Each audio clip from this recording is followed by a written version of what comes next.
Shalom Bapak Ibu semua, puji Tuhan, kita berjumpa lagi bersama-sama di Khotbah Minggu. Apa kabar? Yes, saya percaya semua sehat dan luar biasa. Katakan amin. Oke, hari ini kita akan belajar satu tema yang sangat-sangat luar biasa mengenai keluarga, yaitu temanya adalah tidak boleh cerai. Sudah, sebagai keluarga suami istri di awalnya saling mengasihi, saling mencintai. Tapi kenapa ya? Kok akhirnya ada juga keluarga yang tadinya mengasihi akhirnya bercerai dan sebagainya. Jadi hari ini kita akan belajar bagaimana pandangan menurut iman Kristiani kita. Apakah pernikahan itu boleh diceraikan oleh manusia? Terus pertanyaan berikutnya adalah, mengapa tidak boleh cerai? Mari kita belajar bersama-sama. Are you ready? Siap, ayo mari kita mulai. Matius 19 ayat ke-6. Demikianlah mereka bukan lagi dua, melainkan satu. Karena itu apa yang telah dipersatukan Allah tidak boleh diceraikan oleh manusia. Katakan amin. Saudara, ikatan sebuah pernikahan di dalam iman Kristen yang sudah diciptakan Allah merupakan ikatan seumur hidup. Katakan seumur hidup. Nah, dalam proses penyatuan terlihat jelas jika Allah menjadi inisiatif pertama yang membuat perkawinan tersebut bisa terjadi. Dan juga dengan otoritas yang Tuhan berikan. Tuhan meneguhkan pernikahan melalui lembaga gereja. Nah, pernikahan sendiri bukanlah hanya bersifat sementara, namun seumur hidup hingga maut memisahkan. Katakan amin. Jadi ingat ya, sampai maut memisahkan, artinya seumur hidup. Nah saudara, apabila sebuah perceraian dilakukan, maka ini sudah mencederai pemberian dan juga penyatuan yang sudah diberikan oleh Tuhan. Dan ini merupakan pelanggaran sebagai tujuan hidup orang Kristen. Dan merupakan kesalahan serta dosa di mata Allah. Yang ngerti katakan amin. Saudara, penegasan larangan perceraian sebuah pernikahan harus selalu dipegang. Dan Tuhan Yesus pernah berkata dengan sangat jelas, pada Matius 19 ayat ke-4 sampai ke-6. Mari kita baca. Jawab Yesus, tidakkah kamu baca bahwa Ia yang menciptakan manusia sejak semula menjadikan mereka laki-laki dan perempuan. Dan firman-Nya, sebab itu laki-laki akan meninggalkan ayah dan ibunya dan bersatu dengan istrinya. Sehingga keduanya menjadi satu daging. Demikianlah mereka bukan lagi dua, melainkan satu. Karena itu, apa yang dipersatukan oleh Allah tidak boleh diceraikan manusia. Artinya, suami istri tidak boleh cerai. Katakan amin. Sekarang kita lihat tentang pengertian perceraian. Jika diartikan secara sederhana, perceraian dalam Kristen merupakan berakhirnya ikatan pernikahan yang sudah seharusnya seumur hidup tersebut. Perceraian tidak hanya berakhirnya hubungan di antara kedua belah pihak, namun juga aspek yang luas loh. Termasuk anak, harta benda, lembaga gereja, dan tentunya Tuhan sendiri. Karena pernikahan itu suami, istri, dan Tuhan di tengah-tengahnya. Jadi, hargai pernikahanmu. Kamu bukan hanya berdua. Kamu berdua dan ada Tuhan Yesus di dalam keluargamu. Boleh katakan amin? Semua yang terlibat di dalam pernikahan juga harus menanggung akibatnya sebab perceraian akan melibatkan banyak aspek yang akhirnya akan menimbulkan konflik yang berkepanjangan. Sampai akhirnya menuju kehancuran secara langsung ataupun tidak langsung. Sekarang kita bahas tentang bentuk-bentuk perceraian. Saudara, perceraian sendiri bisa dilihat dari dua perspektif. Yakni cerai hidup dan juga cerai mati. Wah, cerai hidup apa ya? Cerai mati bagaimana? Ayo kita bahas. Cerai hidup. Cerai hidup bisa terjadi karena adanya ketidakcocokan. Seperti masalah perjinahan, ekonomi, kekerasan dalam rumah tangga, pertengkaran, dan alasan lain yang dipakai sebagai alasan bercerai. Kemudian cerai mati. Cerai mati adalah perceraian yang terjadi karena salah satu pasangan suami atau istri meninggal dunia. Nah, dalam hal ini, ikatan suami istri akan selesai di saat pasangan meninggal, sehingga tidak wajib untuk tetap setia. Namun jika masih setia, maka itu merupakan bukti nyata dari ikatan yang mulia atas dasar kasih murni sampai mati dengan cara tidak menikah kembali. Nah, kita bahas yuk. Matius 19 ayat ke-8, kata Yesus kepada mereka, karena ketegaran hatimu, Musa mengizinkan kamu menceraikan istrimu. Tetapi sejak semula tidaklah demikian. Artinya dari awal memang Tuhan tidak pernah mengizinkan yang namanya perceraian.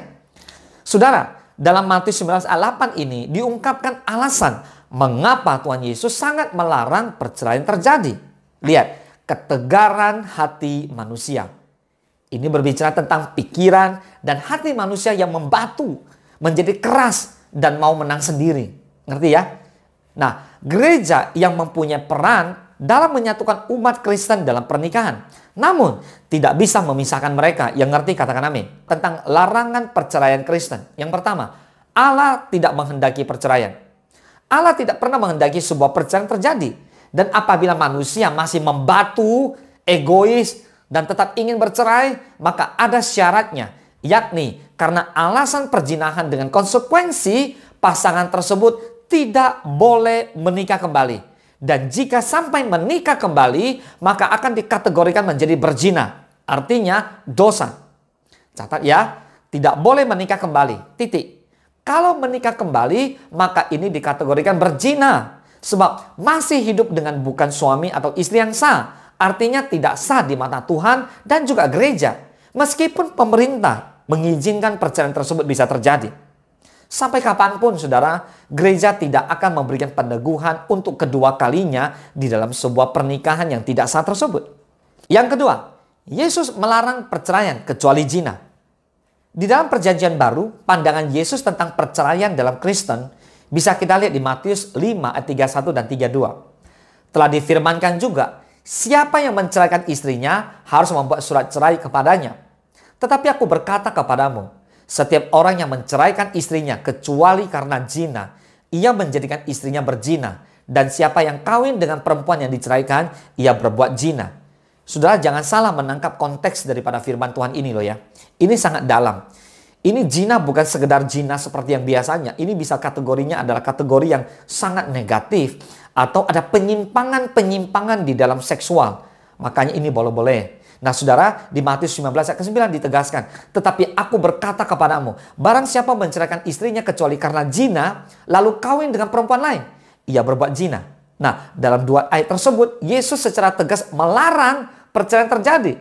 Namun ada pengecualian yakni zina. Dalam bahasa Yunani kata zina adalah porneia.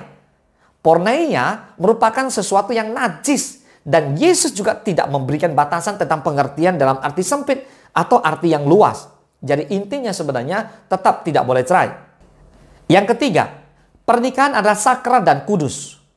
Di dalam 1 Korintus 7 ayat 1 sampai 15, nanti Bapak Ibu bisa buka sendiri, tertulis mengenai perspektif Paulus yang sangat tidak setuju jika orang percaya melakukan perceraian. Dan dalam situasi apapun, keputusan etis dari Paulus tidak menyetujui pernikahan terjadi dikarenakan pernikahan merupakan sesuatu yang kudus dan juga sakral. Bisa diartikan begini, perzinahan yang dimaksud adalah bukan hanya percabulan keinginan daging, akan tetapi juga perzinahan rohani. Sebab jika perceraian hanya dibatasi dari percabulan saja, maka akan sangat banyak orang yang akan bercerai hanya karena hawa nafsu saja. Nah, yang keempat, perceraian membatalkan penilik jemaat. Salah satu kualifikasi dari seorang penilik jemaat, yakni ia haruslah suami dari seorang istri, sehingga intinya perceraian tidak boleh terjadi. Sebab di dalam Alkitab sudah sangat jelas dan perkataan Tuhan Yesus sendiri juga melarang perceraian terjadi. Apabila Tuhan sendiri sudah mengatakan jangan, maka kita sebagai umatnya juga harus menjalankan perintah tersebut dan berkata tidak kepada perceraian. Katakan amin. Saudara, perceraian dalam Kristen pada dasarnya sangat merugikan semua pihak. Dan anak yang dibesarkan dalam keluarga yang orang tuanya bercerai juga memungkinkan akan mengulangi hal yang serupa di kemudian hari. Ada beberapa fakta yang timbul akibat dari sebuah perceraian. Dan ini sangat mengerikan. Kita lihat yang pertama. 3 dari 5 orang anak akan merasakan penolakan dari setidaknya salah satu orang tua, baik ayah atau ibu. Yang kedua, sesudah perceraian memasuki usia di atas 5 tahun, maka sepertiga dari jumlah anak akan mendapatkan nilai buruk di sekolah dibandingkan sebelum perceraian terjadi. Bisa bayangkan?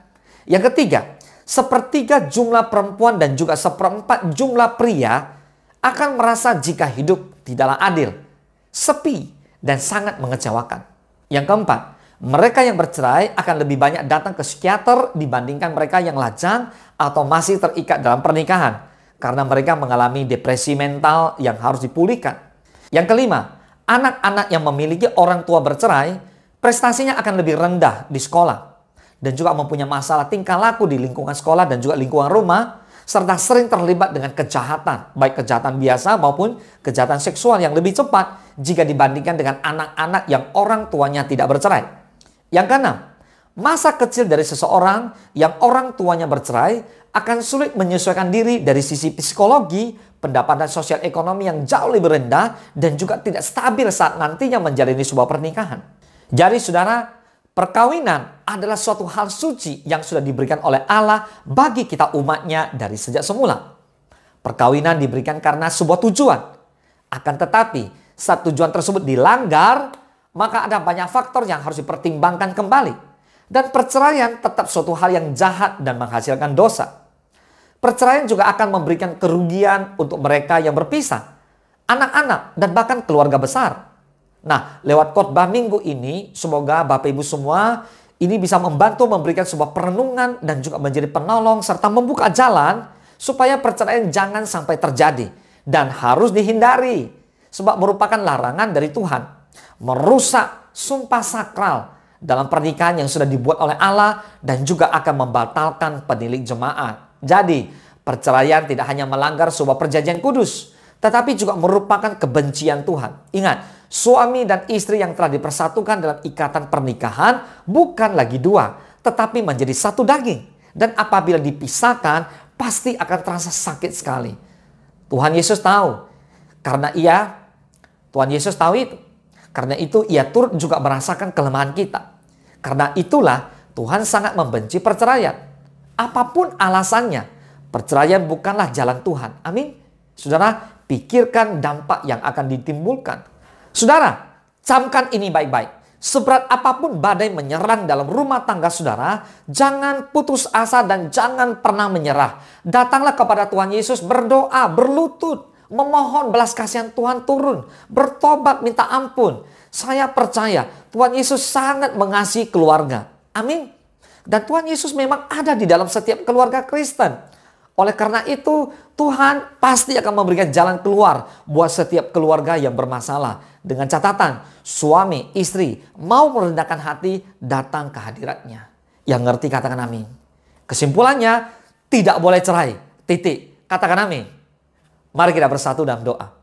Bapa di dalam surga, terima kasih buat khotbah minggu ini tentang satu tema yang sangat-sangat penting, yaitu tidak boleh cerai. Bapak, kami berdoa biar Tuhan memberikan pengertian sendiri kepada semua orang yang mengikuti khotbah minggu ini. Buat semua keluarga-keluarga Kristen yang ada di seluruh Indonesia. Buat suami, jadilah imam yang baik.